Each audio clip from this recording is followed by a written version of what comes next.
কিরে পড়ছিস? হ্যাঁ আমি পড়ছি। একটা নতুন ট্রেন্ডিং রিল এসছে, দেখ না। না দেখবো না। রাজেশ আর সৃজনী একসাথে প্রিন্সেপ ঘাটে ঘুরতে গেছে, স্টোরি দিয়েছে, দেখ একবার। ওরা ঘুরতে গেছে তো আমার কি, আমি এখন পড়বো। কলকাতায় বসন্ত উৎসবের ভালো একটা রিল এসছে, দেখ। বসন্ত উৎসব চলে গেছে, আমি আবার পরের বছর দেখবো। তোদের পাড়ার ঘচু কাকুর ক্লাস 5-এ পড়া ছেলেটার 10,000 ফলোয়ার্স কমপ্লিট হয়ে গেছে। ভালো হয়েছে। তোর স্কুলের বন্ধু রাজীব বিয়ে করে নিল, ফটো দিয়েছে, দেখ একবার। বিয়ে করেছে, ভালো হয়েছে। আমাকে তো ডাকেনি, তাহলে ফটো দেখে কি করব? কালকে তোদের পাশের কলেজে সিনেমার প্রমোশন করতে বলিউড থেকে 2জন অ্যাক্টর অ্যাক্ট্রেস এসেছিল। আমি সিনেমা দেখা ছেড়ে দিয়েছি। পাটুলিতে নতুন একটা রেস্টুরেন্ট ওপেন হচ্ছে, ভালো কম্বো অফার দিচ্ছে, দেখ একবার। আমি বাইরের খাবার খাই না।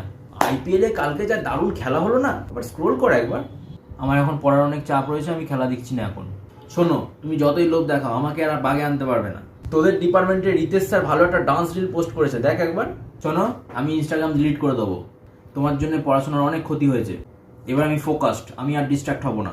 শোন, সাগরিকা তোর মেসেজে রিপ্লাই করেছে, এবার তো দেখবি নাকি? না বলছিলাম একটু দেখি। হ্যাঁ একটু দেখি দেখি দেখি দেখি।